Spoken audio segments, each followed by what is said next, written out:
সবাই বলে না একটা মেয়ে খারাপ হওয়ার পেছনে একটা ছেলের হাত থাকে।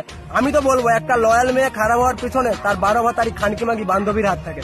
তার কারণ একটা মেয়ে তোমাকে মন থেকে ভালোবাসে, তোমার সাথে অনেকদিন সম্পর্ক চালিয়েছে, অনেক বছর সম্পর্ক চালিয়েছে, কিন্তু তার বান্ধবী তার বয়ফ্রেন্ডের সাথে দেখা করতে হবে, বলবে চল আমার সাথে চল। যে বলবে আমার বয়ফ্রেন্ডের সাথে যে ছেলেটা এসেছিল ওর সাথে প্রেম করবি, আমার একটা বন্ধু আছে তার সাথে প্রেম করবি, আমার এর সাথে প্রেম করবি, আমার বালের সাথে প্রেম করবি, সব সময় তাকে অ্যাপ্রোচ করতেই থাকে।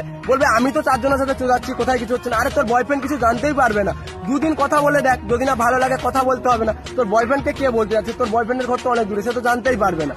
আর এমন ভাবে ঠিক একটা মেয়ে কথা বলতে শুরু করে, কথা বলতে বলতে ছেলেটার থাকে এবার লুকোতে শুরু করে। আর একটা মেয়ে যখন একটা অন্য ছেলের সাথে কথা বলে সেটা মেয়েটার ব্যবহারেই বোঝা যায়। বাট মেয়েদের বুদ্ধি আটুতে থাকে, এমন এমন কাজ করে, ছেলেকে ব্লক করে ফোন করবে, ফোন করে বলবে যে বাবা ফোন করছিল, রাত 12টার সময় বলবে যে মাসি ফোন করেছিল তাই অন্য করে ব্যস্ত ছিল।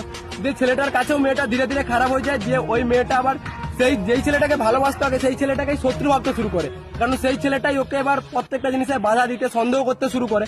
দিয়ে ওই মেয়েটা এবার অন্য একটা ছেলের সাথে যখন দেখা করে যখন ওর সাথে কিছু শারীরিক কিছু করে নেয়, করার পর তখন মেয়েটা আগের যে ছেলেটাকে ভালোবাসতো তার সাথে ব্রেকআপ করতে চায়। এভাবেই ধরতে গেলে একটা মানে ভালো মেয়ে, লয়াল মেয়ে, সে খানকিতে পরিণত হয়। আর একটা ভালো ছেলের জীবন যার কোনো দোষ নেই কিছু নেই, যে মন থেকে 100% ভালোবেসেছিল, সেও নষ্ট হয়ে যায়, সেও খারাপ হয়ে যায়।